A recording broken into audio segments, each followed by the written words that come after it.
Bizarro presenta Salgo a zapanear, Los Solimareños amanecer en la sierra, del Templao, que me viene persiguiendo el capitán. Araca, Pueblo, tu arrogancia es una flor. Canciones Ciudadanas, Cuando estábamos lejos, Qué pena, si cantara el gallo rojo, otro gallo cantaría. sonido remasterizado con presentación especial. Los Solimareños, un lanzamiento Orfeo. Pedilos en Palacio de la Música y las mejores disquerías. Usted pensará que estamos en un programa diferente, ¿no? Que cambió el divague, van a estar los solimareños ahora. No. El tema es que ahora les decimos el por qué esta promo antes de comenzar el divague. ¿Cómo le va, doctor Marfetán? ¿Qué tal? Muy buenas noches. ¿Cómo anda? Un gusto de estar compartiendo este divague. Yo medio dormido, ¿qué quiere que le diga? Porque a la gente no le mentimos. Estamos grabando el lunes a la 1:30 de la tarde. Pero hoy tiene que estar bien despierto porque yo lo voy a acompañar una hora nada más. Porque sí. después tengo odontólogo acá, decimos todo. Sí, señor. Y bueno, lamento que no podamos hoy hablar de Chile, cómo va Chile en el campeonato, si fue primero, si no cómo salió Uruguay el martes, porque lo grabamos el lunes.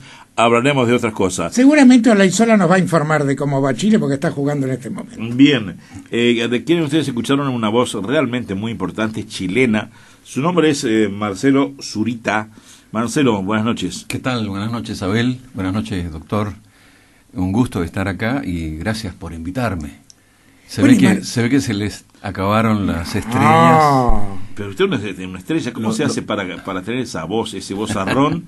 Por eso poníamos esta promo de los solimareños, tantas bromas que has hecho en tu vida, ¿no? ¿Cómo nace esa voz chilena? ¿Y qué hace un chileno radicado tanto tiempo aquí en Uruguay? Dos buenas preguntas, ¿no? A ver, yo llegué allá por el año 96, oye. Era diciembre del 96 cuando llegué acá y bueno, y me instalé ya en el 97 definitivamente por un proyecto de vida. Es decir, yo conozco a una uruguaya en Chile, en el sur, y nos vinimos hasta Montevideo, a Uruguay. A partir de allí y hasta ahora, por suerte me pude afincar en algunos proyectos interesantes como de prensa o de audios, locuciones, radio, televisión, y por allí me establecí finalmente con aquellos nichos que existían todavía y donde era posible para un extranjero como yo trabajar, ¿no? Eso está bueno. ¿Y cuándo comienza la ficción de Marcelo por lo que puede hacer la prensa, la locución? ¿Eso lo comenzó a practicar de joven? ¿Tenía algún referente que lo llevó a admirar la profesión? Bueno, la radio chilena, como en todo el continente, yo creo, es muy atractiva, ¿no? Es súper atractiva. Entonces ya uno desde niño escucha a algunos locutores que luego se transforman como en referentes, pero principalmente, diría yo, me atrajo el género dramático en la radio, vale decir, radioteatros, sociodramas, ¿no? Radioseries, radionovelas. Y en Chile pasaban mucho, por lo menos 2 o 3 estaciones de radio pasaban mucha de esa producción. De modo que ahí empezamos primero como jugando un poco y luego aquel acto lúdico, diríamos, se transformó en una profesión. A partir del año 1977 yo me voy a estudiar a Osorno, bien al sur, cerca de Puerto Montt, y allí en la universidad levantamos nuestra propia radio, nuestra antenita ahí como fabricada así artesanalmente, y echamos al aire los primeros programas de la carrera, que en aquel entonces se llamaba algo así como Ciencias de la Educación, pero para el título de profesor de Estado, es decir, para maestro, acá sería maestro, ¿no?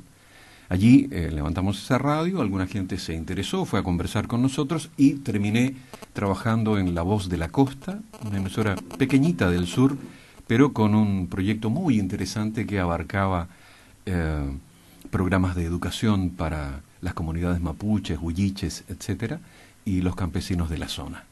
Allí comencé, luego me traslado a Santiago, invitado también por otros proyectos de radio, quizá un poco más interesantes desde su envergadura, hasta terminar, por las razones que ya dije, por un proyecto de vida en Uruguay. Y acá, hubo un proyecto no menos interesante de una radio que se llamó Energy 103.7, hoy La Ley FM, donde trabajamos con gente de Argentina, inclusive algunos amigos de acá, de Montevideo, durante varios años, en un trabajo bien bonito. Allí conocí a locutores importantes, productores, en fin, gente de la música y de los sellos discográficos que me invitaron luego a grabar para promociones como las que acabamos de escuchar. Marcelo, una de las cosas más características del chileno es la forma de hablar, ¿no? ¿Cómo haces aquí en Uruguay para tratar de ser un locutor, digamos, uruguayo y que no se te note tanto? Es ahí que es ustedes, claro, ¿no? Claro. Bueno, ahora me están delatando. En este programa nos acabamos de delatar. Pero es buena la pregunta porque hay que desdoblarse, ¿no? Hay que hacer un juego allí entre lo allí, que... ahí. Sí, claro, entre lo que llaman el lenguaje o la locución neutra, propiamente tal, que domina gran parte de Latinoamérica, con lo que es el uruguayo o uruguayo, ¿no? Vamos a explicarle un poco a la gente qué se entiende por locución neutra, cómo se logra esa neutralidad de forma tal que a través de la expresión pueda llegar a cualquier país independientemente de sus modismos o costumbres. Claro, claro. En Chile, inclusive, yo cuando llego me dice, pucha, te transformaste en otro, pues, ya no es lo mismo.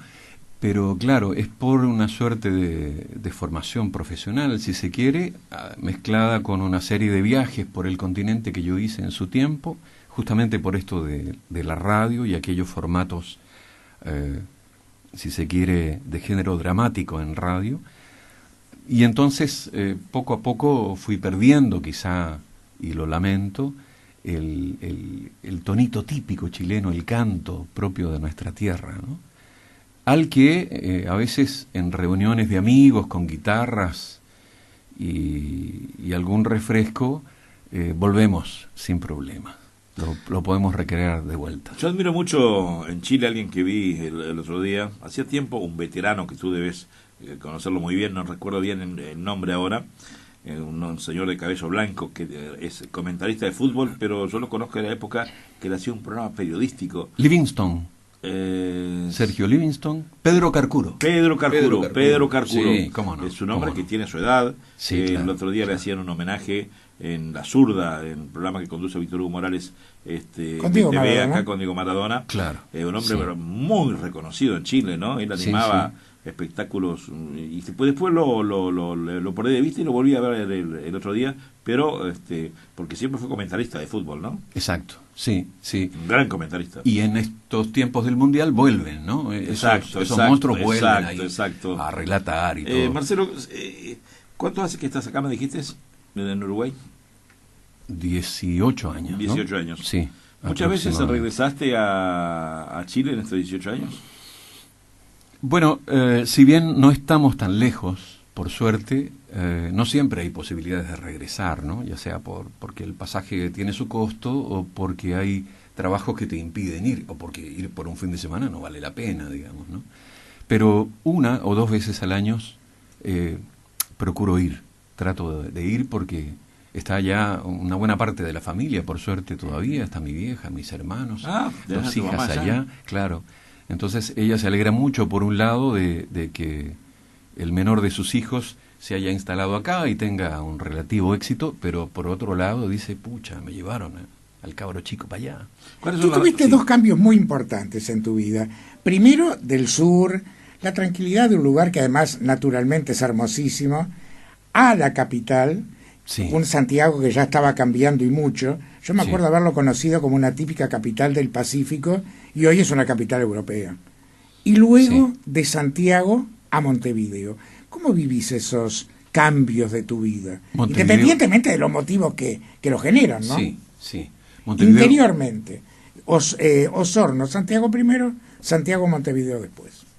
Sí, pero quisiera hacer la analogía entre los 2 extremos, es decir, entre Montevideo y Osorno, porque de alguna manera se parecen. Es decir, quiero decir con esto que hay como un ritmo muy similar a lo que en Chile le llamamos provincias, ¿no? Que sería como el interior.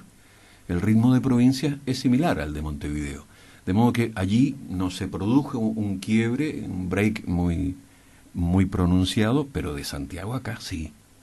Ahí fue muy fuerte, ¿no? O sea, el primer año acá fue un poco complicado. Fue un golpe, pero como el que yo creo que sufre cualquiera que se traslada, ¿no? De su cultura, de su arraigo, a otro país, a otra cultura, ¿no? A vivir una nueva experiencia. ¿Te sentiste extranjero por un tiempo?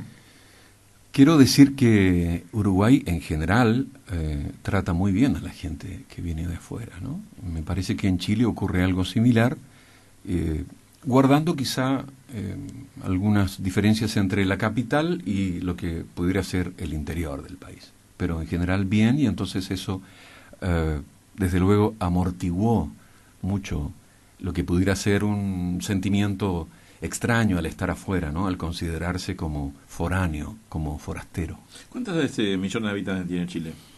Yo no sé por dónde va, hace tanto que no voy, pero ya debe ir por unos 15 millones, sí, ¿no? Sí. 15 o 16. Yo creo que ya lo ha superado, Sí, ¿no? La propia Santiago creo que ya está en 5 millones de habitantes, ¿no? Yo me vine y eran 12 millones. Sí.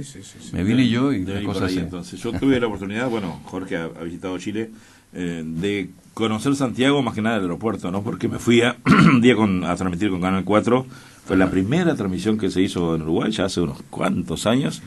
Fuimos a hacer Musicalísimo Internacional para la radio, para Canal 4, en Viña del Mar. Sí. Cuando venía Ricky Martin, bueno, vienen figuras brillantes todavía, pero estaba Ricky Martin, Enrique Iglesias, Ricardo Montaner, Alexander Pires. Sí, le hicimos una linda cobertura donde siempre le voy a agradecer a los chilenos porque, digo, primero son muy cordiales y segundo nos hicieron hacer un gran programa. Porque, ¿qué pasó? Nosotros nos fuimos con una cámara sola. Ajá. Entonces, al primer día, aparte yo en ese momento estaba esguinzado, me había caído acá en Montevideo, y tú ves lo que es subir las escaleras ¿En la Quinta Vergara? Quinta Sí, Vergara. claro. Claro. Entonces, y son 25 mil personas que van por noche. Sí. Entonces, sí. Cuando es un gran anfiteatro. Cuando nos dimos cuenta que habíamos llevado una cámara sola, ¿cómo recogíamos todo eso? Teniendo en cuenta que en ese momento la propiedad la tenía la televisión oficial. Televisión Nacional de Chile. Televisión Nacional de Chile, exactamente. Sí. Y bueno, y con el productor, digo, si llevamos el programa, digo, Romay nos echa del canal, porque era imposible. Claro. Ellos manejan 20 cámaras. Claro, Y el asunto era ir a ver cómo cubrir todo, ¿no? Y bueno, nos recibió el gerente general de la televisión chilena, que estaba ahí en Villa del Mar, y así tuve una mediación de una media hora, donde tú sabes que todo eso se vende, ¿verdad? Claro. Pero nosotros no estábamos preparados para comprar. Lo compramos en el hecho de que le decíamos, bueno, mire, esto es turismo para Uruguay, van a conocer la Viña del Mar, porque trajimos una cámara sola. Y el hombre tuvo la generosidad, no me acuerdo ahora su nombre, y la amabilidad de cedernos todas las imágenes. Y yo lo único que tenía que hacer eran las notas con los famosos, nada más, porque después estaba hicimos un programa brutal, porque ahí aparecen cámaras de todos lados. Es el festival más importante para Chile, creo, sin duda, en su historia, ¿no? Sí, una vez al año. Sí. Y desde luego, si vas y no cubres en su extremo, o digamos, en la magnitud que corresponde el evento, se pierde mucho, ¿no? Se pierde toda la perspectiva. Sí, sin dudas. Ahora ya está muy difícil ir porque lo tiene Entertainment, algo así, un canal, no sé de dónde es, pero que compró lo de... ser. El canal I, es cierto, el canal Entertainment, puede ser. Sí. Marcelo, ¿te gusta el fútbol? Sí, lo disfruto. De hecho, ahora jugaba Chile. Por eso mismo te pregunté. Pero en este mundial... Por ahora van 0-0, termina el primer tiempo. Cuando termine el segundo, todavía estás acá. A veces mejor ni saber, ¿no? Y a ratos le digo a mis amigos, porque hay 2 o 3 que todavía quedamos acá, chilenos en Uruguay, y les digo, mira, mientras más rapidito nos vayamos, mejor. Porque uno sufre mucho. Están clasificados, ojo. Hoy se juega siempre, por el primer lugar. Pero hoy se juega quién esquiva a Brasil. Siempre tenemos la partida de caballo inglés. Recuerden que en el 62, incluso siendo Chile anfitrión, llegó al tercer lugar. Salió tercero, ¿no? Sí. Marcelo, ¿por qué te consideras tú que Chile hoy en Latinoamérica es el primer país lejos? Es un país primer mundista antes por supuesto no lo era tanto, ha pasado a Argentina, ha pasado al mismísimo Brasil, ni que hablar de Uruguay, ¿no? Y No, los demás países de la región. Sí, no estoy tan seguro, pero sí ha tenido un devenir pujante en los últimos años, ¿no? Ahora, yo desde luego me siento, o debería sentirme muy orgulloso de todo aquello. Sin embargo, creo que Chile, para bien o para mal, miró siempre, y esta puede ser la respuesta a tu pregunta, siempre hacia el Pacífico, ¿no? Y como que dio la espalda un poco al resto del continente. Y ahí estamos todos, Argentina, Uruguay, Brasil, etcétera, ¿no? Eso, si bien puede tener una garantía en términos de que el futuro se asegura mirando hacia el Asia, mirando hacia Norteamérica, etcétera, lo que tiene como contrapartida es que se ignora un poco a sus vecinos, ¿no? Pero ¿no considerás que fue una política inteligente? Porque hoy por hoy Uruguay, Paraguay, por ejemplo, están muy atados por el tema Mercosur. En cambio, Chile hoy comercia con todo el mundo. El comercio que tiene con Alemania y con Francia, por ejemplo, es muy grande. Claro. Y no tiene que pedirle permiso a nadie. Sí, pero puede ese más bien ser parte de la política de los demás países, ¿no? Es decir, Chile, por su estrategia, vamos a decir, por su ubicación geográfica, más bien, tenía más posibilidades de vincularse con aquellos otros horizontes, ¿no?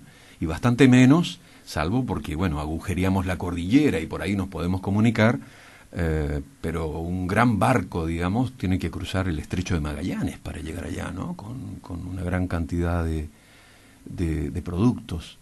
En cambio, y con Valparaíso ahí como puntal, e Iquique inclusive, era más fácil mirar hacia el otro horizonte, ¿no?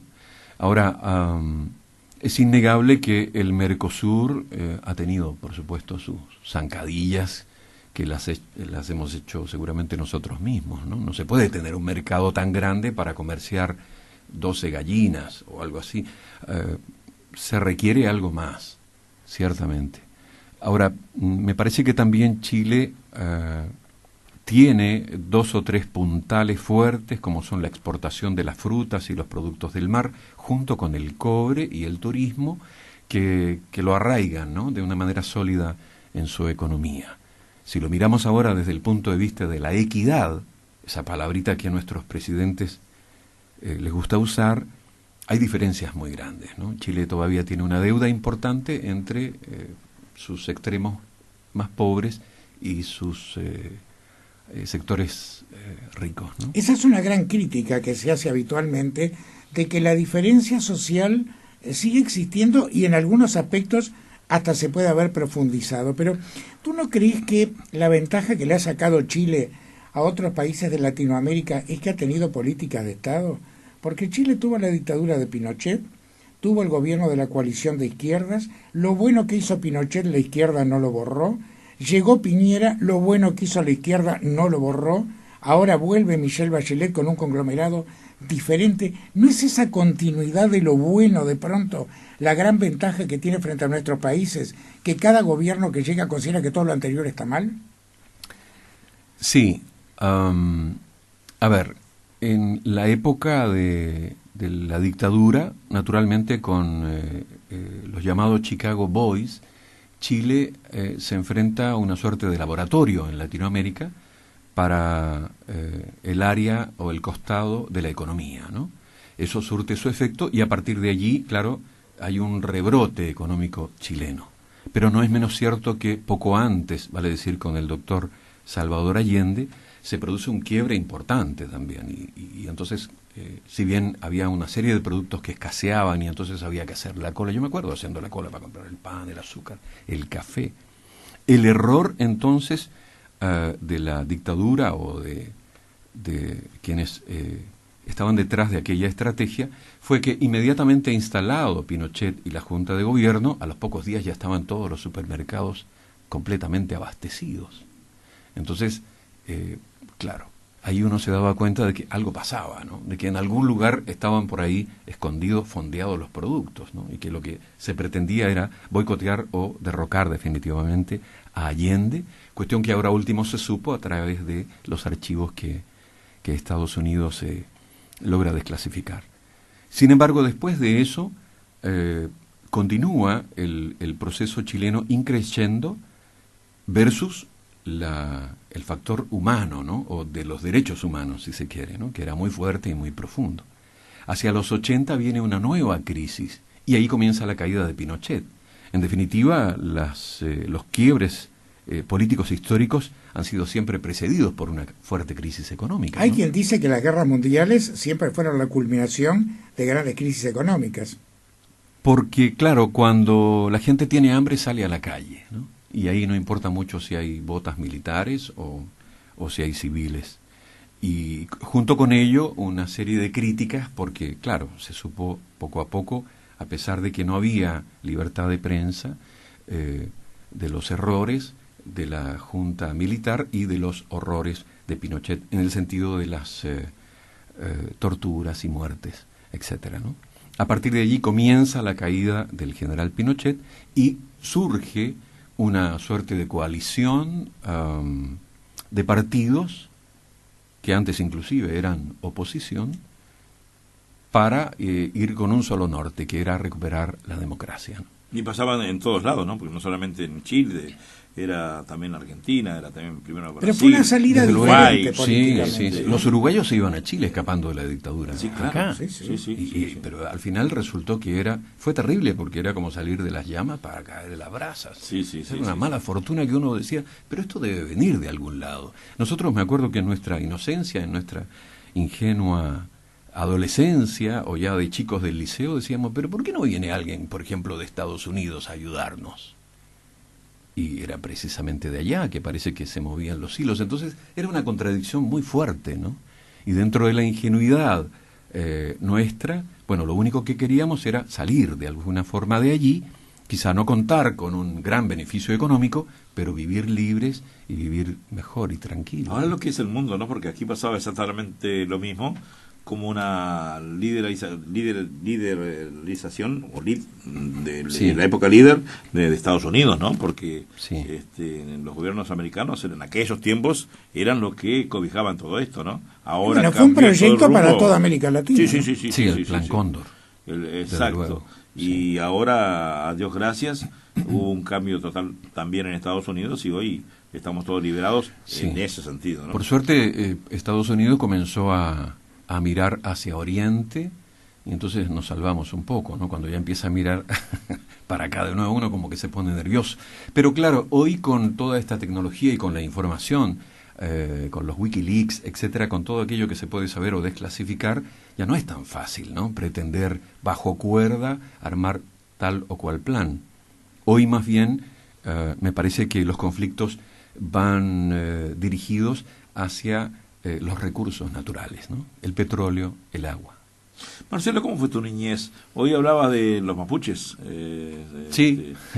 ¿Cómo son? Somos mapuches y somos huilliches, tenemos una sangre que va por ahí va esa cultura chilena desde ese punto de vista. Yo creo que una gran parte de Chile está vinculada con su raíz mapuche o araucana, ¿no? Como también se le conoció. ¿Qué son los mapuches? Es una raza indígena, una raza que crece con los primeros tiempos de Chile y que a partir de su cultura y de un microcosmos que ellos se crean, son muy respetuosos de todo el ambiente natural,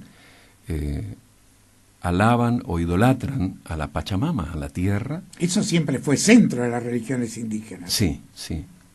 De su centro, de su cosmovisión, claro.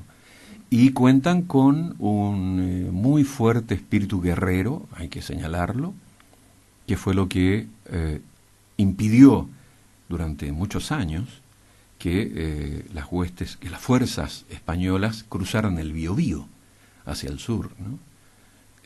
Todo eso tiene una explicación muy fuerte, a veces incluso un poco dramática si se quiere, pero que forma parte de la cultura esta guerrera, de modo que se iba clasificando a los niños desde bebés para si sabían o si podían o no defender a su pueblo, ¿no? frente a eventuales conflictos o invasiones.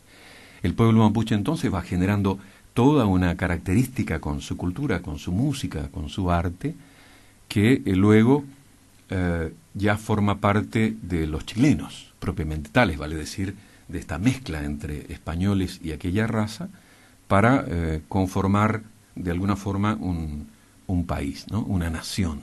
Ahora, sin embargo, continúan los conflictos con los pueblos mapuches, principalmente en el sur, a raíz de que, claro, están llegando las hidroeléctricas, las grandes represas, los grandes proyectos, muchos de ellos extranjeros, que usurpan o quitan o, a través de un papel logran un acuerdo con los mapuches y entonces llegan con sus trabajos allí, lo que supone que ese pueblo se va reduciendo cada vez más en sus tierras y en su cultura hasta prácticamente desaparecer, ¿no? Lo cual es una pena porque es una parte histórica fundamental y aquellos que hemos tenido la suerte de estar más de una vez en el sur, independientemente del mapuche ya industrializado para el turismo, que eso ya tienen sus 4x4 y demás, pero es lindo ver el tema de cómo defendían sus raíces, ¿no? Sí, ahora, claro. ¿qué es lo que le ha dado la personalidad a Chile? Porque es un país geográficamente muy difícil, un país de 3.000 kilómetros a lo largo, apenas 400 a lo ancho, apretado entre el mar, la montaña y un monstruo como la Argentina, y sin embargo tiene una definición muy particular de su forma de ser. Sí, si los argentinos estornudaran todos juntos, nos vamos para el Pacífico todos, ¿no? No caemos al mar. Pero yo creo que hay un término que usan mucho los psicólogos o algo así, ¿no? Los que saben, digamos, que se llama resiliencia o algo así, y que tiene que ver con la capacidad de volver desde las cenizas, si se quiere, a recuperarse, ¿no? Y esto lo digo porque Chile es hijo del rigor, vale decir, hay muchos temblores, un país enormemente castigado. Últimamente tsunamis, en fin, ¿no? Entonces, a partir de allí, me parece a mí que el fenómeno que se produce es como una suerte de unidad, ¿no? Global, o sea, de todo el país. Eso junto con una marcada idiosincrasia de patria, de emblemas, en fin. El chileno es muy arraigado a eso, ¿no? Muy patriota, muy patriotero, si se quiere, ¿no? Y entonces, esas cosas, esa amalgama de elementos, yo creo que producen este gesto de, a pesar de los dramas y de los desastres naturales, rápidamente trabajar para volver a estar de pie, ¿no? Y eso se logra con esa resiliencia, esa capacidad de recuperarse, que es como de una colmena, ¿no? Todos trabajando juntos y a recuperarla a como dé lugar. Y eso en otros lugares no siempre se produce, salvo en el Mundial de Fútbol, por ejemplo, para dar un ejemplo bien cercano, que allí sí estamos todos con la roja o todos con la celeste, ¿no? Pero no en otros eventos, ¿no? Otros eventos no nos involucran a todos como nación. Abel te preguntaba hace un ratito y después nos desviamos del tema, por tu niñez, tu familia. A ver, mi niñez, como la de muchos chilenos, yo creo que está vinculada con una educación de la escuela pública, a la cual uno le agradece siempre, con ciertos niveles de pobreza, si se quiere, pero afortunadamente con unos tíos. Yo tenía un tío, oye, que el hombre estaba bien, que tenía unos fundos en el sur. Te fijas que siempre son los tíos los que tienen la plata, nunca es uno, ¿no? Oye, bueno, llegó el tío Jorge, partíamos todo, y la camioneta y el auto, no sé qué. No había, creo, 4x4 en ese tiempo, pero era una camioneta, una Ford, una Chevrolet, no sé. Y partíamos todos a Chillán, al veraneo en Chillán, que era muy lindo porque ahí se compartía la vendimia, las cosechas. ¿Dónde es Chillán? Chillán, a unos 400 kilómetros de Santiago, hacia el sur. Uh-huh. Sí. Para la gente es como si fuéramos de aquí a Tacuarembó. Exacto, a mitad de camino, digamos, claro, entre Santiago y el extremo sur. Exacto. ¿Ahí en donde tú naces? No, allí pasó mi infancia. Ah, ok. Claro. Y luego de aquello nos vamos más al sur, o sea, ya a 1000 kilómetros al sur, que es Osorno. Pero quiero decir que mi infancia estuvo marcada por ese pasaje de los veranos largos, aquellos que duraban como 3 meses, oye, entre medio de esa vendimia, del trabajo con los campesinos, de ir temprano a sacar la leche al pie de la vaca, de la era, ¿cómo se dice? Estas yeguas que se largaban sobre la paja para separarlo del trigo, la trilla justamente, que luego era acompañada por una fiesta de como 4 días seguidos, entonces uno no sabía dónde iba a parar el trigo porque está todo el mundo muerto ahí, en fin, pero era muy lindo y muy Decías que eras el más chico, ¿de cuántos hermanos? Sí, de 4 hermanos. Y entonces la infancia luego derivó en ese afecto por el sur, en ese cariño que naturalmente como nació en tiempo de verano, después nunca más se me olvidó, y donde la pasábamos muy bien. Además. Pero te trasladaba porque tu papá tenía algún comercio o un trabajo que, bueno, porque irte a 1000 kilómetros es no claro, es fácil, ¿no? Claro, ¿Era claro. porque la familia se trasladaba? Había había un, ¿cómo decir? Un elemento que se llamaba la perseguidora. Era una suerte de premio para la persona que se iba más lejos y entonces jubilaba con ese último sueldo, ¿no? Mira. Que era mejor si te ibas bien lejos. O sea, una razón social. Claro, porque no había gente que colonizara, digamos, esos lugares tan lejanos. Entonces, mi mamá trabajaba en el registro civil. O sea, llegaba gente, las casaba, ahí le hacía la libreta, etcétera, ¿no? Entonces, en el registro civil le dicen, bueno, señora María, si usted se quiere ir a Osorno, ¿dónde es Osorno? Dice mi pobre vieja. Bueno, un poquito para el sur. ¿Cerca de Chillán será? No, 500 más allá, a la flauta. Y se va mi vieja a Osorno. Y yo, en las postulaciones a la universidad... Perdón, ¿estaban separadas de tu papá? Porque tú no hablas de tu papá, hablas de tu mamá. No, estaban juntos, pero claro, seguramente mi vieja encontraba que ya no era una relación como para permanecer allí tanto tiempo, o por lo menos que mi viejo la iba a esperar sin problemas, siempre y cuando esa famosa perseguidora valiera la pena, ¿no? Porque parece que uno entonces se jubilaba con unos pesos más. Escudos eran en ese tiempo. Escudos chilenos. Claro. Entonces, si bien yo me imagino que, claro, mi vieja se va al sur no sin algún pesar por dejar la familia, digamos, pero luego me llama y dice, en alguna postulación, dice Marcelito, usted no podrá poner Osorno ahí, aunque sea la última que haga. ¿Usted? Claro, Decía. sí, nos tratamos de usted, así sea la madre o el papá, ¿no? Ah, mira. Sí. No en todas las familias, pero se suele usar mucho, ¿no? Y entonces yo dije, pucha, acá, ¿qué hago? No puedo sino postularme a Osorno. Y la postulación a la universidad fue ya. Terminamos los dos allá. Solo que mi vieja al año se vuelve ya a Santiago, ya había conseguido su objetivo, vuelve a Santiago y yo permanezco ahí en el sur, que después fue mi tierra, ¿no? Ya hago prácticamente toda mi vida allí en el sur. Hablando de enseñanza, ¿por qué está tan problematizada la enseñanza en Chile? ¿Cuál es el fenómeno último que tanto en la última época de Bachelet como durante Piñera y ahora nuevamente hace esos enfrentamientos de estudiantes y fuerzas policiales? Bueno, una de las cuestiones que veíamos hace minutos nada más fue este surgir de Chile desde lo económico. Eso no tiene una explicación o una sorpresa, sino la de castigar de alguna forma a aquellos sectores que no pueden con ese ritmo, ¿no? Si tú no puedes, quedas afuera. Si yo no puedo estudiar medicina, no estudio medicina. Simplemente es así. Es bien tajante, ¿no? Entonces, no es muy justo, es lo que consideran los estudiantes. Esto no es así, porque aunque yo no tuviera medios, pero sí tengo cabeza y sí puedo y tengo ganas de estudiar, yo debería tener una posibilidad. Entonces los chicos salen a la calle y vienen los carabineros, los pacos, los apalean y el guanaco les tira agua. Y eso es eterno, ¿no?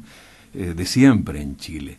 Uno se sorprende porque ya en democracia debería pensar que esas prácticas podrían cambiar, ¿no? A esta altura. Con todo, los chicos llegan a tal nivel de la movilización que esto comienza a tomar peso y a lograr que las autoridades digan, bueno, le tenemos que encontrar alguna solución. Yo no sé cómo va a ser la Bachelet. Seguramente va a tener que pedir más impuestos, ¿no? Como acá en Uruguay, que hay muchos impuestos. Hay muchos. O sea, es la única forma de mantener una educación medianamente accesible o gratuita. Pero ojo que acá también uno trabaja, ¿cuánto trabajará? 30, 40 años, y durante todo ese periodo tiene que pagar también la escuela, ¿no? La escuela básica y otros impuestos que en definitiva no la hacen tan gratuita la educación. Son las 2 de la mañana con 5 minutos. Sí, señor, estamos con Marcelo Zurita, locutor chileno de varias radios uruguayas y también televisoras, que más tarde él nos va a comentar y cómo se siente. Estamos hasta las 3 de la mañana. Quizás la diferencia, Marcelo y Jorge, con Chile, en nuestro país, digo que hay tantas dificultades también y la cultura es pésima por ahora, sin duda, es que los chicos o la gente no sale a protestar en las calles. No, acá vos no ves que salgan claro. Sí, me llamó 300, 2000 y que los sí. policías se estén reprimiendo. Salen, por ejemplo, los sindicatos, ¿no? Claro. Por ahí a veces cuando hay un paro y demás, pero no hay intervención de la policía. Sí, los peores enfrentamientos en el Uruguay corresponden a la Primavera Francesa. En 1968, yo lo recuerdo bien porque estaba en facultad, y en esa época hubieron muertos. Hubieron Susana Pintos, Hugo de los Santos, Clever Nieto, Liberarse. Fue una época que incluso se clausuró la universidad por unas semanas por el clima de agitación, pero después nunca se volvió a repetir ese fenómeno, felizmente. O por lo menos a ese nivel, ¿no?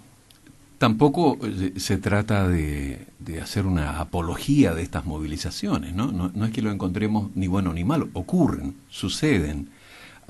Lo que me llamó la atención, entre otras cosas, al llegar acá, era que aquellas movilizaciones, por pequeñas que fueran, no solo no eran reprimidas por la policía, sino que eran escoltadas por la policía. Entonces yo llegaba a decir, no puede ser, pero van los pacos ahí adelante, con unas motitos y con luces, escoltando la marcha.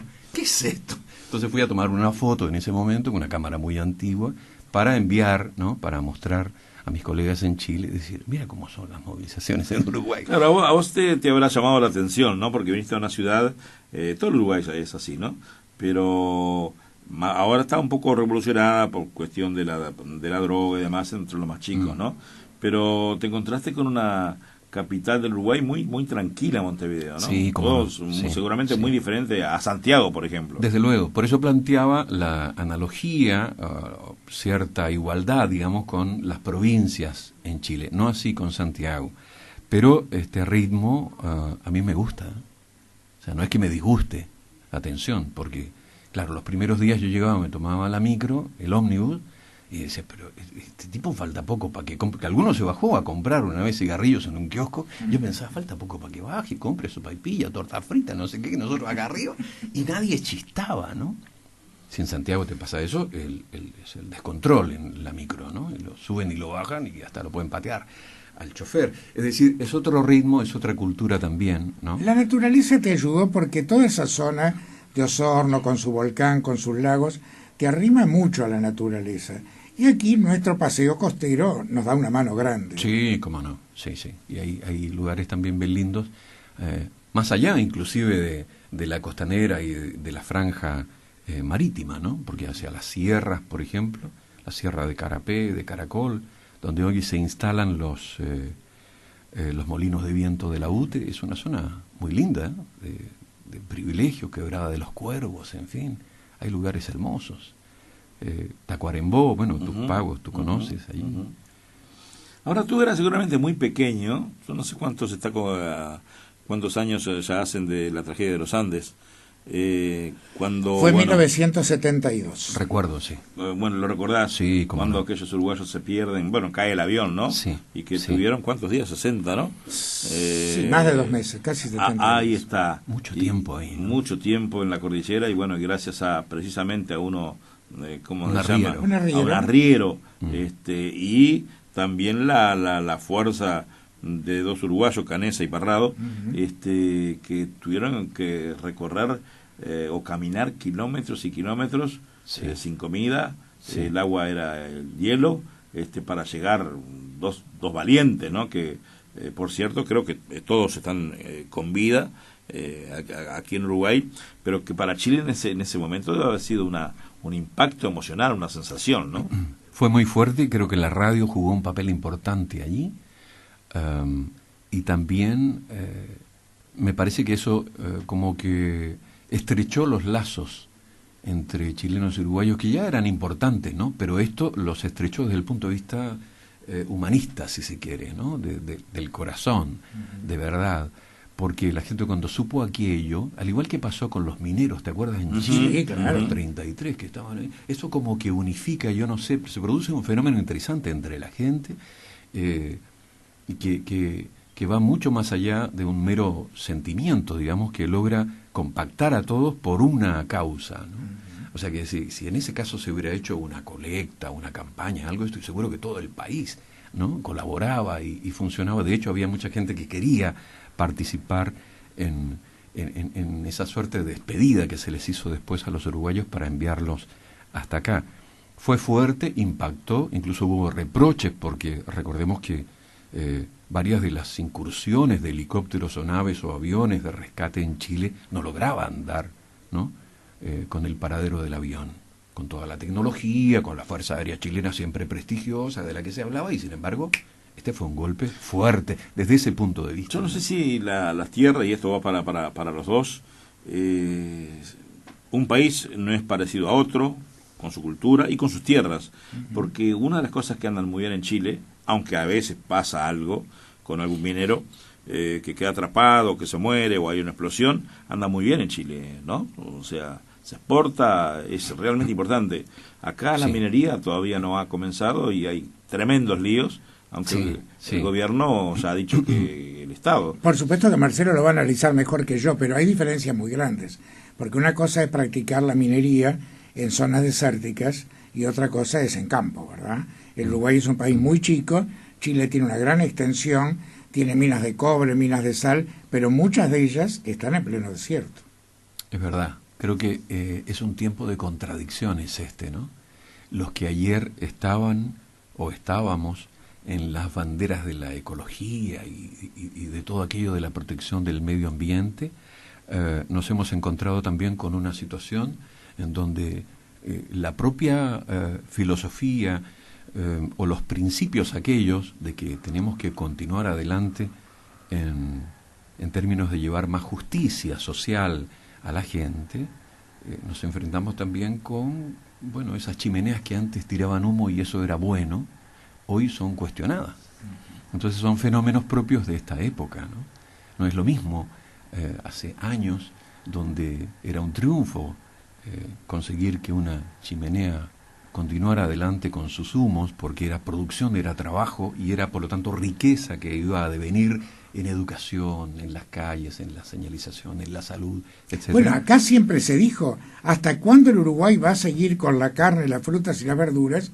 Se tiene que industrializar, y la industrialización le ha costado muchos dolores de cabeza, muchas discusiones. Y otra paradoja, dentro de aquella primera, es que le toca precisamente a los gobiernos de izquierda tener que lidiar con aquello. Si se quiere, con la gente que comparte su propia ideología, ¿no? Y eso es más difícil aún. Por eso me imagino que a José Mujica le cuesta, ¿no? Y debe patear en algún momento, no digo que a la perra, pero algún tarro por ahí en su casa. Como chileno, dice, ¿qué está pasando? Como chileno, ¿cómo ves a nuestro presidente? Porque ese, no acá, pero sí idolatrado en el mundo. Es un presidente que tiene su prestigio, ¿no es cierto? Vos como chileno, ¿cómo lo ves? Sí, te cuento, me acaba de llamar mi hermano desde Chile para decirme, oye, bueno, ¿no me conseguís una mascarita del Pepe? Una máscara del presidente del Uruguay, de estas que parece que están famosas ahora, ¿no? Que se ve, porque es muy admirado, tanto que un regalo como ese parece que es muy preciado, ¿no? Para un cumpleaños, para un aniversario. Pero lo hemos visto ahora en Brasil, las máscaras del Pepe en todos los estadios. En el Mundial. Pero no solamente con gente uruguaya, con gente de otros lados. Y yo no he visto el retrato de ningún presidente, ni latinoamericano, ni... Absolutamente. Solamente el Pepe, que ha despertado una curiosidad. Eso, creo que más que nada ha despertado curiosidad. Instaló un estilo que a uno le podrá gustar o no, eso es otra historia, pero diferente. Sí. Se ha salido de todos los cánones de lo habitual.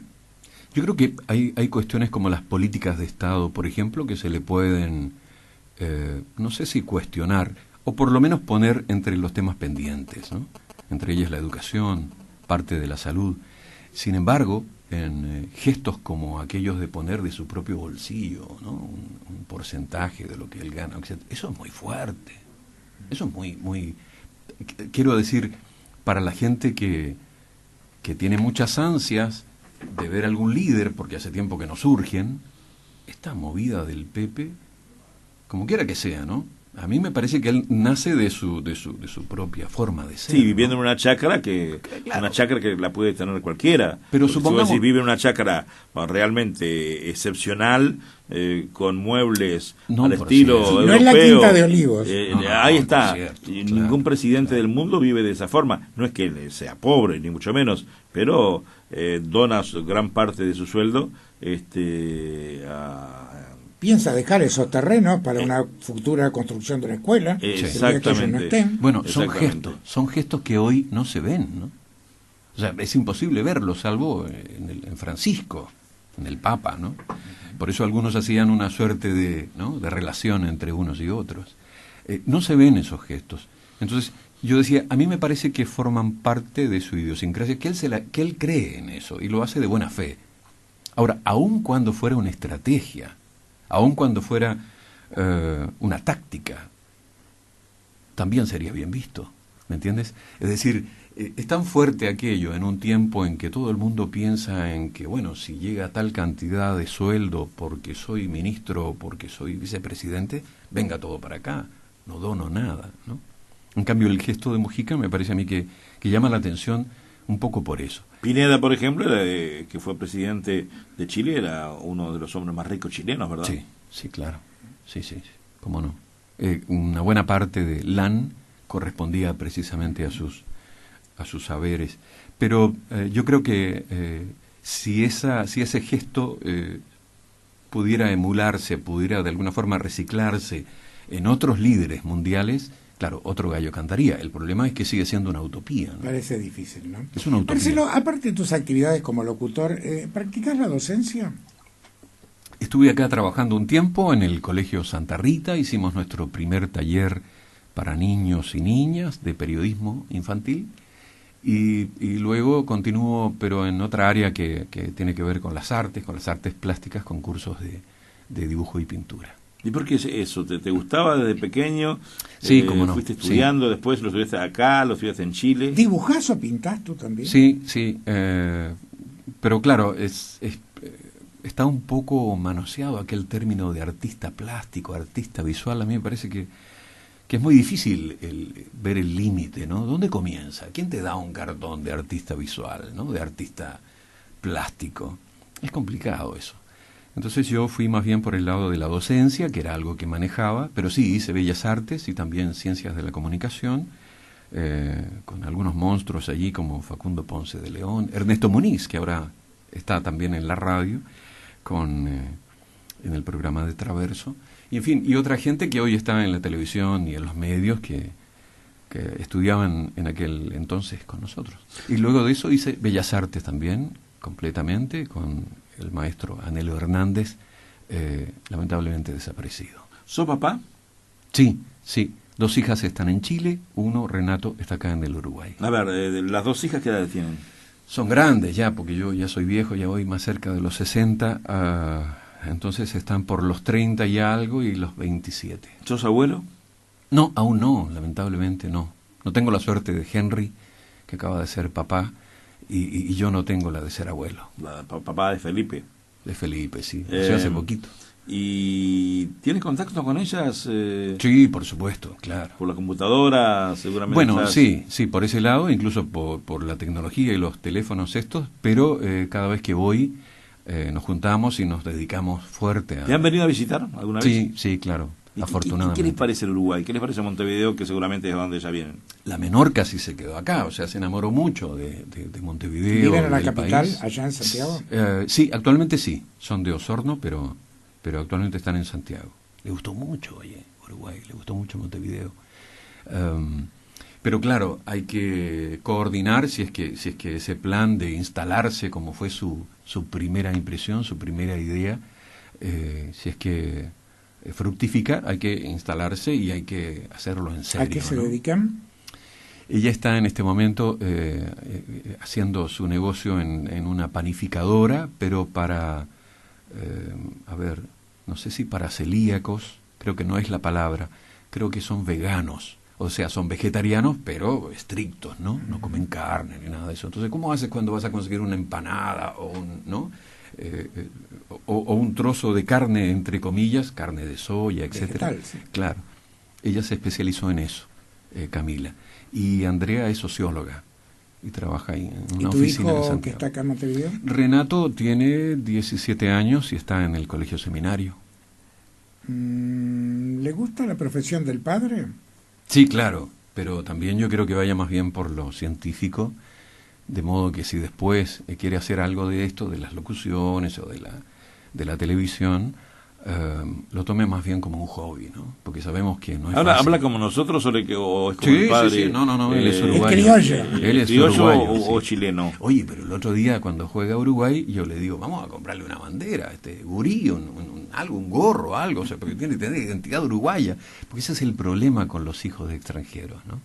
Que no se afincan del todo a su emblema, a su cosa patria. Entonces fuimos, finalmente se convenció y partimos ahí, gorro, guirnalda, era una cosa ese todo. ¿De Chile o de Uruguay? De Uruguay, De Uruguay, por supuesto, claro, porque él tiene su identidad. Para que la tuviera, ¿no? Yo, con todas mis ganas, le dije, al final yo hincho más por Uruguay que tú. Y eso no puede ser. Bueno, papá, vamos, y compramos, se entusiasmó y fuimos. ¿Para qué? Perdí Uruguay ese día, ¿no? Entonces me decía, no compré más nada, sos cheta, me dice. Ahora, cuando juega Chile, ¿qué dice él? Yo creo que la sufre más por mí, ¿no? Pero no está ni ahí. Él se mete en su computadora y inventa ¿En cosas. Chile ahí, hincha de? programas. De la U de Chile, de la Universidad de Chile. De la U, no la UCHI. Acá dicen la UCHI. Sí, acá dice la U. Esa es la U. Pero no por un fanatismo, lo confieso, sino porque al estudiar en la universidad, y automáticamente una buena parte de sus recintos deportivos, etcétera, te pertenecen. Incluso te dan el carné del club. Pero no porque sea un hincha así de los de Fanático. Abajo, ni de la barra brava, ni mucho menos. ¿Te volverías alguna vez a Chile, Marcelo? Cuando seas más grande, porque vos decís, andás en los 58, 59. Claro, yo voy para los 60, pero lo pensamos durante la crisis, 2002, 2004. 2003. Sí, ahí lo pensamos. A partir de allí, y sin saber qué hacer, porque perdimos ambos el trabajo, Energy se convirtió en otra estación de radio, y lo poco que había del costado de la pedagogía también estaba ahí medio tembleque, porque claro, la gente ya no iba a clases particulares y menos de arte. Lo que uno podía dejar de lado, inmediatamente lo dejó. Si tenía al chico estudiando, privilegiaba eso, ¿no? Fue todo muy, muy fuerte, muy duro. Terminamos con un proyecto de apicultura en la zona de las sierras, y ahí nos manejamos. Yo iba a vender miel a la feria Tristán Narvaja. ¿Cómo fue esa Y- etapa de reconversión, digamos? Claro, es que había que ¿Y cambiar. a quién se le ocurre? ¿A tu mujer? ¿A vos? Sí, ella Cuando vio las cosas están malas, hay que... Confieso que las mujeres tienen más capacidad de reacción frente a eso. Uno como que se bajonea y uno al perder su fuente laboral queda ahí tirado en la pieza, en el cuarto. Pero yo sé que creo que es en cualquier parte del mundo, ¿no? Claro, Es el ser humano. Exactamente, claro. Pero entonces ve un aviso de la Sociedad de Apicultores, ¿no? Del Uruguay, SAU, y partimos, ahí donde se hacen las ferias de la vaca y los ganados, partimos ahí, pero yo no tengo idea de las abejas, además me da miedo, se me pica la hueaca, ¿qué hago? Y ahí nos metimos en eso. De hecho, me picaron varias veces. Comprobé aquello de que los apicultores de alguna forma tienen menos problemas con el reuma y eso. Pero claro, después entre bromatología y los trámites y el impuesto aquí y todo era muy complicado, ¿no? Entonces lo dejamos, conservamos aún algunas colmenas, trabajamos un poco algunos productos de la misma, pero ya no de manera industrial o semi-industrial, ¿no? Más Pero bien- ahí aprendiste. Sí, yo tenía algunos recuerdos de niño nomás, de mis tiempos del campo. Bueno, malas Pero noticias, aprendimos. Holanda 1, Chile 0. ¿Terminó o...? No, todavía falta. Ah, todavía falta. Me pasa, le decimos Pero a la vamos gente a que tener un está- apasionante choque Brasil-Chile. Chile tiene la partida de caballo inglés, ¿te fijas? parte súper bien y después se va quedando a mitad de camino. Claro, está jugando con Holanda, ¿no? Sí. A la gente le decimos, porque Ya viene con Brasil. ya van a saber, estamos el lunes de madrugada y estamos hablando de Chile, Holanda. Lo que El pasa lunes es que de tarde. estamos de la hablando semana un lunes anterior. de tarde que debe faltar poquito para terminar el partido, Sí, ¿no? unos 7 u 8 minutos. Y está jugando con Holanda, que es un gran equipo también, ¿no? Bueno, y después que termina esa etapa, ¿vuelves a la radio? Cuando el Uruguay empieza otra vez a renacer económicamente. Sí, allí me llama Ernesto Muniz, que está acá en Oriental, me dice, mira, necesitan un chileno, weón, ahí en el canal Latinoamérica Televisión. Un chileno, le digo, sí, una voz neutra. Vos vas, ponés tu voz neutra y ya está. Para aclarar a la gente, ese canal pertenece a Canal 12. De Canal 12, Montevideo. claro. Latinoamérica Televisión y Nuevo Siglo, en fin, son canales que van con otro público quizá, en este caso Latinoamérica Televisión iba hacia Estados Unidos, Australia, parte de México, etcétera, ¿no? Entonces yo llegué ahí, me presenté y claro, fui bienvenido porque era un acento neutral. Servía para ir a Paraguay, servía para ir a Estados Unidos, para Australia, para etcétera, enviando todos los contenidos de Uruguay, de Chile, el Canal 13, los informativos, Tele 12, en fin, iba todo hacia allá. De modo que era un excelente nicho, era una buena oportunidad para instalarme allí. A partir de allí comenzó la cosa a cambiar, afortunadamente, y bueno, me parece que también coincide con que la crisis fue abandonándonos, por fortuna, y ya nos fuimos reubicando de nuevo, ¿no? ¿Y cómo llegas a Oriental? A Oriental por el contacto de Amparo Planels.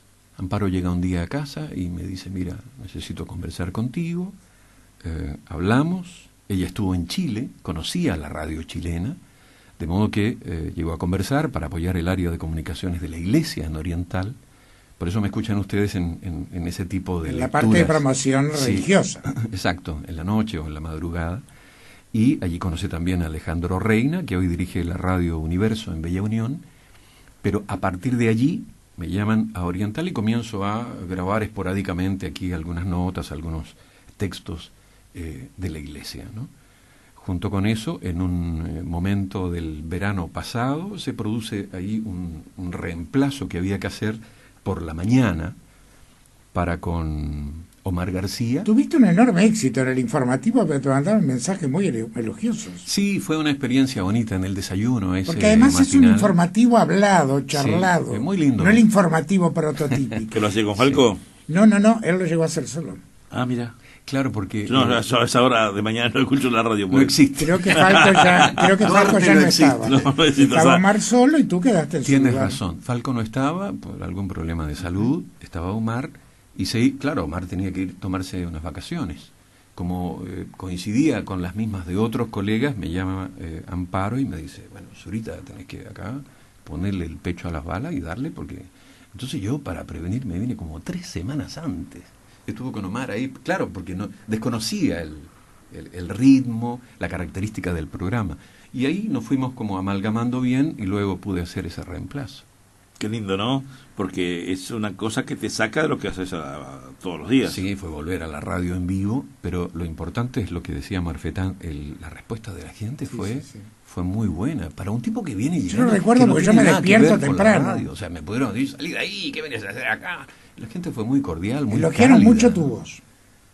Qué bueno. La elogiaron mucho. Es que los chilenos tienen una radio, yo no tuve mucho tiempo que escuchar radio en Chile, pero bueno, tú, por ejemplo, que sos un muy buen representante, hay otro chico que está en Radio Sarandí y es de voces de otras radios, que también es chileno y tiene una voz impresionante, ¿no? Claro, que marcan la característica de las Es la voz radios. institucional de Sarandí, Sí, ¿no? sí, exactamente. ¿Ya se va, doctor? ¿Qué pasa, doctor? Me tengo que ir a Se nos sufrir. va. Voy a sufrir físicamente y monetariamente, pero bueno, la Bueno. dentadura es fundamental. Esas son las cosas Así que de la vida. continúa este divague que está espectacular. Muchas Sí, gracias. señores, con Gracias. Marcelo Zurita, son las 2:30 de la mañana, como todos los lunes en la madrugada, el lunes pasado. Escuché anoche, doctor, el divague de Juan Pedro de Rivas. Juan Pedro Rivas y me Qué dejó muy... testimonio el de la mamá del Pichón Núñez, Sí, sí, sí. que ya había sido visitada por la radio, por la televisión, una mujer emprendedora, y la otra chica con una vida muy difícil, y que sin embargo logró llegar a mejor puerto. ¿Cómo está el tema de la droga en Chile? Tanto, por ejemplo, como en Uruguay. Digo, manteniendo que Chile es un país grande, ¿no? Y Santiago es muy grande. Tú sabes que en Montevideo, por ahora, tenemos un problema con algunos chicos, no todos, porque muchos también le dan el estudio, muchos se preocupan, pero hoy salir en Montevideo de noche para cualquier tipo de persona en cualquier barrio no es fácil. Los chicos con la famosa pasta base se enloquecen, matan, roban. Yo de hecho llegué acá, Abel, cuando la situación era muy distinta, y eso es lo que uno puede lamentar de estos últimos años, ¿no? Acá. Pero me parece que, para ser honestos, ocurre en todas partes. Es decir, Chile no se ha podido liberar tampoco de este problema, de este flagelo, como dicen los entendidos. Claro, pero tendrá que ver mucho, yo creo, con la educación, ¿no? Con esta permanencia de los padres, que cada vez menor durante la infancia de los chicos, ¿no? Porque, a ver, el humano, como dicen los sociólogos o los filósofos, es en sí mismo violento y caótico, digamos. Vale decir, si no tuviéramos una educación o un cierto control, estaríamos todos a los combos y las patadas y las piñas, porque es así, es inherente al ser humano. ¿Qué pasa con la escuela, con todo el proceso de educación, con el sacar afuera lo mejor que tenemos? Se logra con ello establecer algunas pautas, algunas normas. ¿Para qué? Para vivir en convivencia con los demás. Si no las respetas, deberías tener tu castigo, por así decirlo, ¿no? O por lo menos tu llamado de atención, ¿no? Pero para que uno respete esas normas y para que uno tenga, de alguna manera, un horizonte más o menos claro, un horizonte esperanzador, o sea, me va a esperar un futuro más interesante, necesito acceso, o sea, necesito que se me incluya. Al ser excluidos estos sectores de aquellas posibilidades que la sociedad debería brindarte, no hay muchas luces en el camino, ¿no? Lo único que va quedando parece ser, me fumo un cohete y no sé, ¿no? ¿Un cohete le dicen en Chile? Sí, claro. Me fumo algo, o me voy a la pasta base, que es más dañina, incluso más barata, parece que las demás drogas, y es peor. ¿Existe en Chile la pasta base o sí, existen otro tipo de drogas? No, existe, sí, por cierto. Y es también un problema, por eso lo decía. O sea, capaz que me meto en un problema con mis coterráneos, pero hay que reconocerlo. Chile también tiene ese problema, y es bueno primero reconocerlo, para luego comenzar de alguna forma a atacarlo, hasta resolverlo, ¿no? Pero yo creo que tiene mucho que ver con aquellas expectativas de los muchachos, ¿no? De los jóvenes. ¿Qué me espera por delante? No hay mucho. Marcelo, hace muchos años que estás en Uruguay, te va muy bien por suerte. Un chileno que está aquí en Montevideo y por supuesto en nuestro país. Acá tenemos muchas cosas muy lindas y vos te has seguramente enamorado de muchas de ellas, pero claro, esta pregunta no sé si viene el caso porque hace mucho que no estás en Chile, pero lo sabrás por tu mamá y por muchos allegados, ¿no? Acá una de las cosas que preocupa a la gente grande cuando se jubila es la seguridad social, la jubilación, digamos, que hay jubilaciones muy magras. ¿Cómo es Chile en ese aspecto? Y yo creo que en Latinoamérica en general tenemos un panorama muy similar, ¿no? La última vez que estuve en Chile conversando con mi mamá, ella me decía, bueno, un poquito mejoraron las jubilaciones con la presidenta Bachelet, que hoy repite, ¿no? su estancia en el poder. O sea que un poquito habían mejorado, ¿no? Esto quiere decir que cuando nos jubilamos nosotros, que ya nos falta mucho, vamos a obtener más o menos la misma cantidad que lo que está sucediendo en Chile, en Paraguay, en Ecuador, en Venezuela, ¿no? Y eso es lo que uno nos explica, porque considerando las riquezas de cada país, uno podría decir, bueno, Chile con, por ejemplo, esas remesas, con la minería del cobre, debería tener asegurada su educación para los jóvenes y su jubilación para los viejos. Pero naturalmente verlo así es muy utópico y seguramente hay leyes del mercado que mandan, ¿no? Como por ejemplo las AFP o AFAP, una buena parte de cuyo dinero se va allí. O sea, todo lo que hemos, si se quiere, ahorrado o invertido durante nuestra vida de trabajo, la vida laboral, la vida útil, entre comillas, se va a la AFP en Chile. Un sistema también creado en aquellos tiempos del boom económico de los Chicago Boys y la dictadura militar de Pinochet. Entonces estaba todo bien, fantástico, pero ¿y ahora? Cuando llegó el momento en que se empezó a jubilar la gente, la AFP me tiene que dar la plata. Todo lo que ahorré o invertí ahí, toda la promesa que a través de una suerte de bombardeo comercial me llegó por la televisión, ¿dónde está? No es tan así.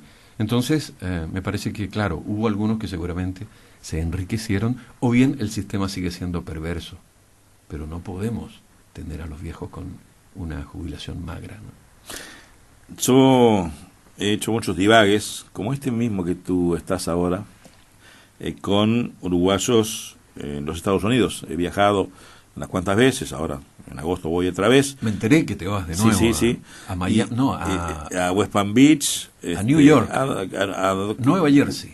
Ahí está. West Palm Beach, que es una ciudad hermosa que queda a 2 horas y media de Miami. Después estaremos en la noche de Miami haciendo fiesta, ¿no? Y el 24, que es domingo, que aquí tú sabes que un 24 de agosto es un clásico de la música vieja, ¿no? Claro, no existe eso en el mundo, solamente en Uruguay. Solo en Uruguay, sí. Creado por Pablito Lecoder, un gran amigo, el dueño de Océano FM, sí, es cierto, ya hace más de 30 años. Y bueno, nosotros en esta oportunidad nos vamos a Nueva Jersey. A ver, pero te la vas a perder entonces, o sea, no hay noche para ti de la Pero nostalgia. la hago en Estados Unidos. Ah, bien. Para los bien. uruguayos, ojo. Y allá para los uruguayos. Allá debe haber más nostalgia todavía. Totalmente. Y me llevo Radio Oriental en el hombro, ¿no? Entonces transmito en forma directa todas las horas que esté en la fiesta y antes, el preámbulo, porque nosotros, gracias a Dios, los fines de semana y los días de semana estamos al aire, es el único programa que sale los 365 días del año, llueva o truene, ¿no? Me consta. Y estamos los primeros de año y estamos los 31 de diciembre, para nosotros no hay vacaciones. Y cuando nos vamos a algún evento de esta naturaleza, llevamos la radio, porque es lindo transmitirle al uruguayo lo que pasa en otros mundos con uruguayos. Uno de los últimos días que tuve, me acuerdo que había una señora uruguaya que yo le decía, pero váyase para Uruguay, porque el tema que se había trabajado muy bien, y yo le digo esto a la gente y no me entiende, pero es así, iba a cobrar como $2.000 de jubilación, pero ella no le daba, porque la renta del apartamento eran $900. Después, allá tú pagas la medicina. Claro, entonces, claro. No le quedaba nada. Digo, tú con $2.000 Uruguay, que más o menos hoy son unos 45.000 pesos uruguayos, tú aquí haces una muy buena vida. Si un jubilado ganara 45.000 pesos, bueno, tiraría cohetes, ¿no? Ojo, hay muchos que, por lo que han hecho en la vida, no ganan 45, ganan 150 o 200.000 pesos, pero la mayoría del uruguayo gana 10.000 pesos, y mucho menos también. Y las jubilaciones allá, o sea, visto a la inversa, en América, digo, considerando Estados Unidos y Canadá, surten mucho mejor efecto acá. Claro. O sea, por eso ves acá americanos, estadounidenses o canadienses que se vienen acá, por lo menos la temporada de verano, ¿no? Ya seguirán después en invierno emigrando como las golondrinas, porque la jubilación les rinde mucho más acá. Pero había una idea, y yo que hago política también, el hecho, digo, he pensado siempre eso, ¿no? Hay algunas cosas que ya se están armando, armar barrios chinos, japoneses, americanos, porque con esa plata les va a dar muy bien sus últimos años. Claro, es muy difícil, porque uno, en definitiva, vivir sus últimos años en otro país no es fácil ir sus últimos años a vivirlo, por ejemplo, en Uruguay, ¿no? Que no saben sus costumbres, su cultura, pero al menos te da para llegar fácilmente a fin de mes. Pero acá en la región, si bien uno extraña, echa de menos, no creo que de Chile a acá, por lo menos, sea un factor tan importante. Si bien yo extraño, admito que de pronto uno echa de menos, ¿no?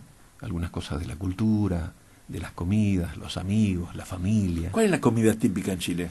En Chile puede ser las empanadas, ¿no? Las empanadas chilenas, la cazuela de vacuno o de ave, los porotos con rienda se llaman, o sea, con una suerte de tallarines especiales, las humitas, que son unos choclos molidos y que luego van envueltos en la propia chala, ¿no? En la cobertura, en la hoja del choclo, y enseguida van al horno. Y por cierto, los mariscos, que eso sí los extraño, ¿no?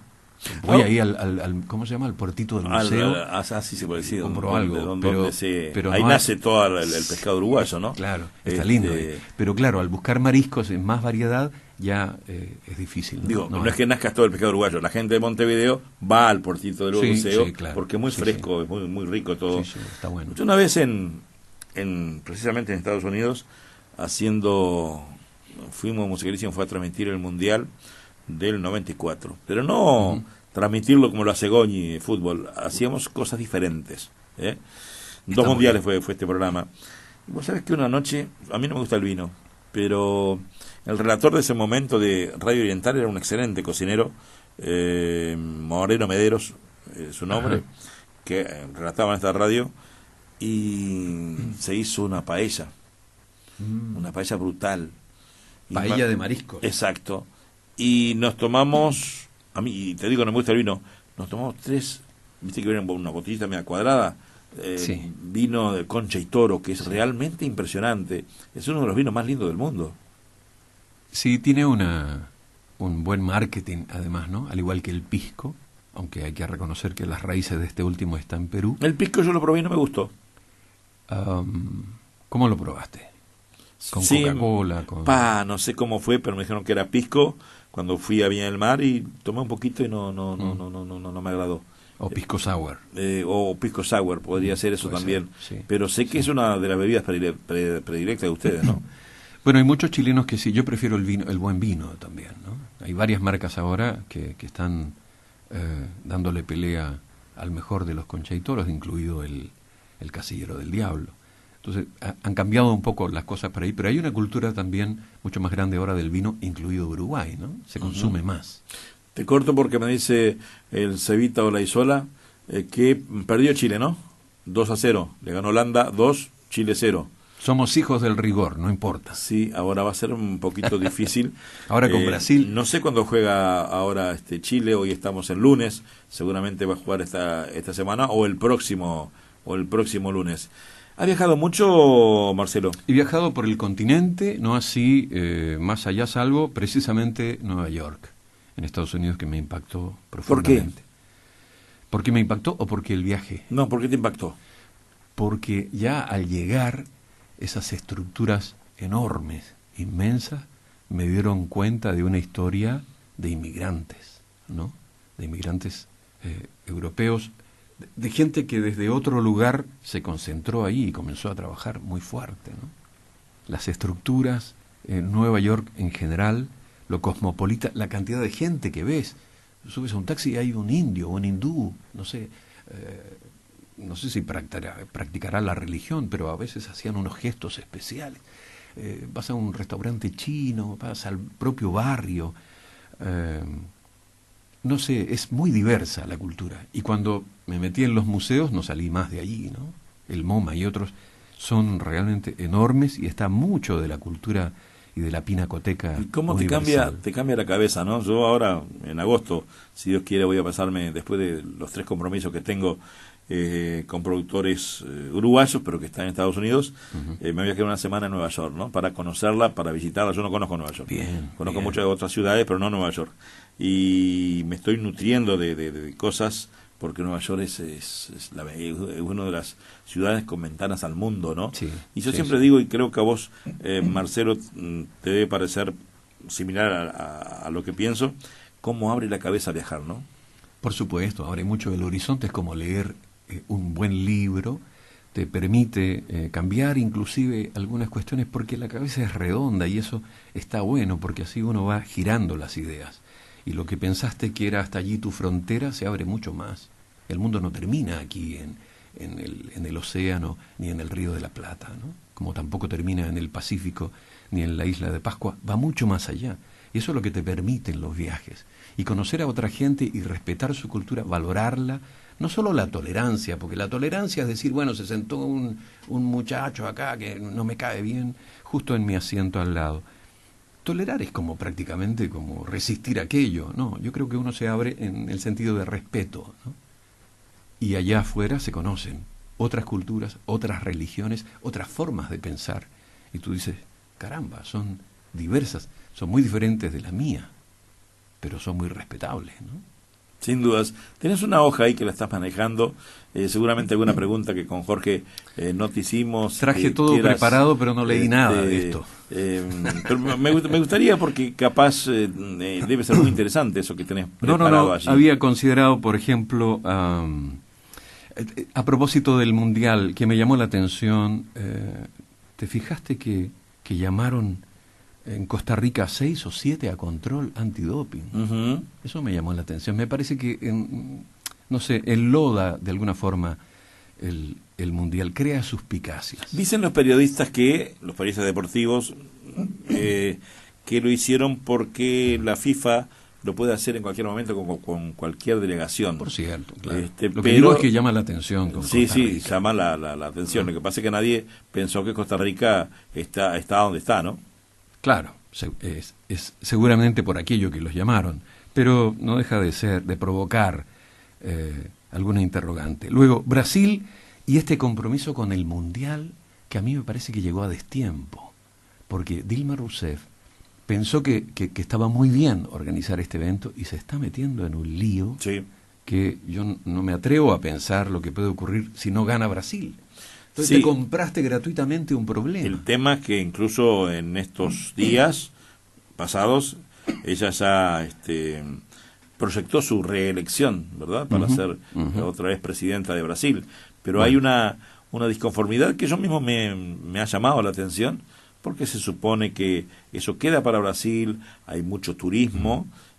Para mí una forma gratuita de promocionar Brasil, más allá de que Brasil se conoce en todo el mundo, es una potencia, ¿no es cierto? Bueno, por eso. Pero ¿qué necesidad había? Sale en todos lados, no hay informativo de la CNN o de donde sea, de Japón o de Australia o de China, que no esté Brasil con el Mundial. Son millones y millones y millones de personas mirando y paseando. Es más, yo decía, por cierto. El otro día que yo no fui a este Mundial porque salgo de 0 a 4 a ver fútbol todo el día. Mi horario es de 0 a 4. Me hubiera encantado ir a Brasil, pero como fui a 2 mundiales, yo decía a mis compatriotas que están en gran número viendo Uruguay, que a este momento no sabemos cómo le fue con Italia. Con Italia, porque esto está grabado un lunes, una semana antes. O sea que Uruguay puede estar ya en casa o puede estar... Eso es lindo. O la gente dice, che, pero usted no sabe. No, esto es grabado, señores, hace una semana. Entonces no sabemos si Uruguay ganó, empató, perdió. Bueno, pero esa es otra característica de este Mundial. Todos los equipos, por más cuadro que tengan, se deben a 2 o 3, o a un astro, ¿no? Sí, sin duda. Que los salva, que les impide que tomen su maleta y vuelvan al país de origen. No hay equipo propiamente tal. Lo decía Maradona en su programa de Zurda, en Telesur, y aquí lo transmite BTV todos los días, y a mí me encanta verlo porque está con Turgo Morales, que pasó por esta radio también, fue relator de Equinox Oriental, era un relator y es. Ahora está más definida la política y otras cosas, pero el tipo hablando de fútbol es un monstruo, y de cultura y de lo que se le plantea. Y Maradona decía que hay en Brasil están los 3 mejores delanteros del mundo. Suárez, el nuestro Suárez, Luis Suárez, el salteño, Neymar, el brasileño, y Messi, argentino. Y después, en cuanto a figura, para de contar, Y tal vez sea una de las explicaciones de por qué les fue mal, o les ha ido mal, por lo menos hasta ahora, a los europeos, los equipos europeos, ¿no? Sí. Porque brillan precisamente con estas estrellas latinoamericanas. Sí. En sus cuadros. ¿Quién iba a pensar que España se volviera por ejemplo, en el primer momento? Claro. O sea, no alcanzara a la primera fase. Inglaterra. Pero sin ir más lejos, Argentina frente a Irán, creo. A Irán, que fue. sí, que apenas con 1-0, con gol de Messi en los 40 minutos finales. Muy discreto. En los 40 minutos del segundo tiempo. Muy discreto todo, ¿no? Si no es por Messi. Sí, sí. ¿No? Son las 3:10, tengo que hacerte 3 preguntitas y extenderte nomás en ellas, que si las hacemos con Jorge acá de invitado que pasa por acá. Y una última cosa de Brasil. Sí, dale. Que no se me quede. Con Caetano Veloso, con María Bethânia, con, no sé, con Chico Buarque, o sea, con el que tú quieras imaginar, ¿era necesario traer a otras estrellas a inaugurar, a cantar, precisamente en ese evento que lo van a ver los millones de personas por la televisión, en vez de destacar, ¿no?, sus propias voces, su idiosincrasia? Entonces yo tengo que recurrir a ¿cómo se llama?, a Jennifer López, a Cristina Aguilera, no sé quién, para eso. Me parece que hay cierta contradicción en pretender lo que señalábamos recién, ¿no?, mostrar al país, venderlo, y esta suerte de contratación a las últimas, a las apuradas, de personajes foráneos. Y de un tema que tampoco fue o es, claro, tanto lo escuchas en la radio y en la televisión que te termina gustando, ¿no? Pero capaz, mi pensamiento, como también de estar en la música muchos años, pienso que la gente que tú has nombrado, capaz no van tan arriba, no tienen esa energía. Digo, cuando digo energía, lo digo en cuanto a la música arriba, ¿no? Arriba, porque eso tiene que ser un tema que claro, lo cante pero, todos los estadios, ¿no es cierto? Claro, pero ahora que tú... hay muchos grupos, pero tremendas, son decisiones, ¿no?, a veces, ¿no? Sí. Que yo no sé si la FIFA tendrá que ver también, pero... El propio Michael Jackson fue a grabar con una de esas bandas, con tambores... Sí, claro, sí, por supuesto. ¿No? Sí. Hay gente. Hay gente para hacerlo, pero en fin. ¿Quién sabe será por cómo se toman en esas cosas, ¿no? Y coincido con aquello de que la producción de este año, o de este mundial en lo musical, dejó bastante, ¿no? Sí. Tal vez Shakira dejó la vara alta también, ¿no? No estoy seguro. Del anterior. Yo hubiera preferido un Ricky Martin, ¿no? Que es un tipo que hace una música realmente espectacular, que todas las mujeres se enamoran de él. Pero más allá tiene ese, qué sé yo, que tienen los genios, como el fútbol, ¿no? Está tocado por la varita mágica, porque él comienza con Menudo, y hoy ya es Ricky Martin, ya grande, y cada día hace mejor las cosas. Ajá. Es impresionante. Yo digo, muy personal, lo he dicho al aire, que me hubiera gustado un Ricky Martin como himno de Brasil, ¿no? Porque es un tipo muy creativo, además, ya ha hecho música para mundiales. Mi querido Marcelo Zurita, te quiero hacer las 3 preguntitas. Y perdóname que vos te trajiste algo anotado ahí, pero viste que el divague es sin ningún tipo de... Ya veo, de libreto. De libreto, siempre fue así. Sí. El programa y el divague. Tal vez ahí radica su éxito, ¿no? Entonces, por ahí hay invitados que traen toda una preparativa, pero por ahí de todo lo que trajo, nosotros no le preguntamos nada de eso. Por suerte, en algunos casos. Marcelo, las 3 preguntas son referentes a que esta es una radio católica, ¿no es cierto? Y tú lo sabes muy bien porque eres el locutor precisamente de la parte católica de la radio. ¿Sos católico? No, yo creo que todos tenemos una creencia y un respeto por la Iglesia y por su forma de trabajo, ¿no? En este caso, yo mismo estoy trabajando, como bien decías, para la proyección del área comunicacional en términos de la lectura de los textos, ¿no?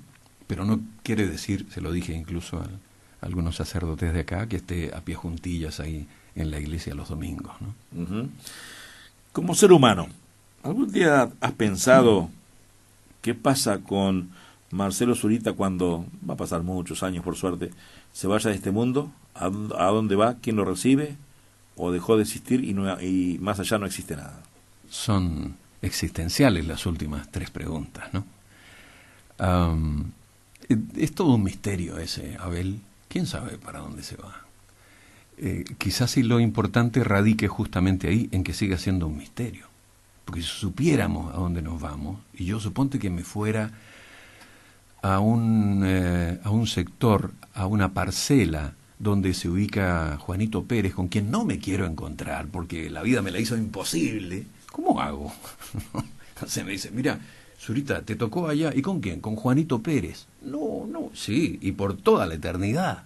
O sea, es malo, ¿no? Entonces, tal vez sea bueno, o no tan negativo, no tener idea cierta de a dónde vamos a parar.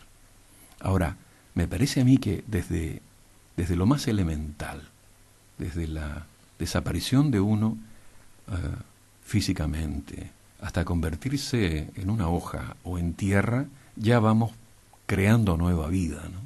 De esa hoja, de esa tierra y de las semillas surgirá algo nuevo. De hecho, plantamos ya una semilla, me parece, ¿no? Con los hijos, con los amigos, con un libro, con un gesto. Algo nuestro ha de quedar en este mundo. ¿Te asusta la muerte? Sí, yo creo que en su justa medida, y como a todos, sí. Me parece que aquellos cantos de rancheras mexicanas, no le temo a la muerte, no tienen mucho que ver con la verdad, ¿no? Me parece que todos le tenemos cierto respeto y cierto temor a la muerte. Ahora, eso sí, también hay que temerle o tenerle respeto a la vida, ¿no? Porque a veces cuesta, a veces también es difícil, ¿no? Sin embargo, tiene muchos aspectos y muy bonitos, solo que son más breves, donde uno dice, pucha, vale la pena vivirla, ¿no? Sabes que nos quedan ya muy pocos minutos. La última pregunta de las tres. Aquí en Musicalísimo tenemos Conversando con el Cura. Sí, lo he escuchado. Bueno, sí. Y que es un espacio que cuando está Elizaga, que este mes está de vacaciones por el Mundial, está el director pastoral en este momento de Oriental, sí. Leo, es el cura que te va a contestar esta pregunta que vos le vas a hacer. ¿Qué le preguntarías a la Iglesia Católica? Que si tenés algún reclamo o tenés alguna perspectiva diferente a cómo se maneja la Iglesia Católica. Bueno, me estás poniendo en un aprieto, pero voy a tratar de cumplir. Francisco, como nuevo Papa, me parece que imprimió un sello especial, pero también un compromiso especial para con la Iglesia Católica, hacia los creyentes en el término universal de este concepto, ¿no? En ese sentido, y considerando toda la tradición de la Iglesia, ¿no será que hay que proteger y cuidar a este Papa? ¿No será que está transgrediendo de alguna forma ciertas parcelas o sectores de la Iglesia que pudieran no caer bien del todo? ¿Será que Francisco, al volver a los orígenes, al comprometerse en los orígenes de la Iglesia, pudiera estar incomodando a algún sector? La pregunta es, entonces, ¿tenemos que cuidar, proteger a Francisco o no es necesario? Bien, brillante. ¿Está lloviendo? Me parece a mí, señor operador. Estamos a lunes y está lloviendo, lo estoy sintiendo en forma torrencial aquí en Montevideo, pero claro, esto hace una semana atrás, ¿no? ¿Qué es? Sí, tenemos una promoción para hacer, pero una promoción especial. Diferente. No, recuerdo que la primera vez que vine a tu programa fue con una campaña para Rodrigo Sologaistúa, un muchachito de 16 años nada más, que tuvo un accidente durante el verano que lesionó gravemente su médula espinal y bueno, está allí con cuadriplegia. Entonces, solamente decirles que si visitan arribarro.com, que es como decir arriba Rodrigo, ¿no? arribarro.com o la página de Facebook de Rodrigo, podrán enterarse de cómo va la campaña y si quieren colaborar con él. En www.arribarro.com ya pueden conocer algo más de esta campaña en la cual estamos un montón de gente, incluidos, por cierto, los padres, que entenderás que a ellos les cambió completamente la vida, ¿no? Y no me pidieron nada, pero yo creo que agradecen este gesto de tu programa a través de Oriental, que fue la primera en esta campaña. Mañana o pasado ustedes la van a ver, amigos, o la habrán visto ahora recién en el diario El Observador, en el Canal 10, etcétera, pero en el programa Musicalísimo y por Oriental fue el primer medio que habló de Rodrigo y de la campaña para tenerlo de nuevo en pie. Ojalá que así sea. Marcelo, llegamos al final a las 3 de la mañana, ha pasado 1 hora y media de haber estado con un fenómeno de la radio uruguaya, chileno de origen, Marcelo Zurita. ¿Te sentiste cómodo? Me sentí muy cómodo y me alegra que sean preguntas las preguntas. Te digo esto porque, por ejemplo, los periodistas deportivos no hacen preguntas. No sé si te has fijado, ya que estamos en el Mundial. No preguntan, lo que hacen es afirmar. Ellos lo que hacen es realizar afirmaciones, ¿no? Y no interrogantes. Ellos dicen, el partido se jugó muy bien en el segundo tiempo. Esa es una afirmación, no es una pregunta, ¿no? Complicado el partido de hoy, vamos a ver lo que pasa. Y te pasan el micrófono. ¿Qué pregunta es esa? No es una pregunta, ¿no? Entonces, me parece que en este programa, o en los que tú conduces, en Musicalísimo, se vuelve a la pregunta original, incluso a la pregunta abierta, ni siquiera a la cerrada, aquella que se contesta con un sí o un no, ¿no?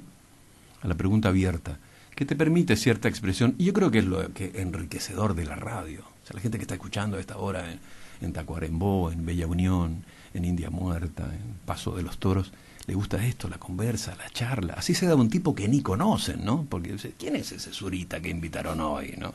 Lo que pasa es que se le acabaron las estrellas en la lista al divague y dijeron, invítate a este loco que habla ahí en la radio. Al contrario, apenas te conocimos y hacía tiempo que estabas en carpeta. Pero entonces es una charla mucho más amena, ¿no? Por eso lo hacemos así. Esto está muy rico. Siempre estuvo, siempre el divague, que tiene 30 años como el programa, de hacerlo sin papel, sin libretos, porque creo que los libretos, y si vos ves el programa, no tiene ningún tipo de libreto, y a veces nos tocan 14 o 15 horas al aire los fines de semana cuando no hay fútbol. Claro, entonces, claro. Generalmente los programas de radios, como en Uruguay o en Chile, tienen un libretista, o sea que el conductor lee lo que está diciendo, sí. Y si va a invitar a alguien también ya tiene prontas las preguntas. Uh-huh. Yo soy más amigo del guión, de una pequeña pauta, también. Porque algún orden hay que tener, ¿no? No puede comenzar a cualquier hora cada sección, pero no tan libretado, porque entonces lo encajona a uno, ¿no? En cambio, esta conversa, y te agradezco la invitación, Abel, fue muy, muy libre, muy ligera y muy grata. Marcelo, muchas gracias por estar acá. Gracias a ti. Decime algo cuando decías Hola y Sola, que me encantó cómo unías. Te dije, vos sos un imaginativo. Hola y Sola. ¿Te acordás cuando estabas por grabar la promoción? En la promo, sí, porque me dicen, bueno, di algo. ¿Qué digo? No sé, hola y Sola. Me encantó, hola y Sola. Te voy a tomar eso para cuando él esté conmigo. Y cuando vino, claro. Y cuando vino otro invitado, ¿cuál era? Jaime Clara, ¿no? Que él dijo acá. Bueno, que tenía problemas con los nombres de los programas. Títulos, claro, que le encantaban los títulos de programa. Y yo pensaba del otro lado, pero las cosas claras. Ya está. ¿No? Con Jaime Clara. Claro, título de programa. Presentamos Las Cosas Claras con Jaime Clara. Por supuesto. Está muy bueno eso. Se lo vamos a vender. Seba, Hola y Sola en control de audio, muchísimas gracias. Gracias. Señores, ustedes, ojalá que les hayan gustado a este excelente locutor chileno, radicado hace 18 años en Uruguay, que ha dejado cosas muy lindas, ha dicho cosas muy lindas. Las disculpas de que Marfetán tuvo que irse antes, porque bueno, tenía hora con el dentista y usted sabe que esas cosas no hay que dejarla esperar. Ojo por ojo, diente por diente. De mi parte es eso, no te olvides de algo que para mí es muy importante. Te quiero muchísimo, un doble beso. Seguí adelante, que si vos querés podés, y nunca dejes de existir. Muy buenas noches.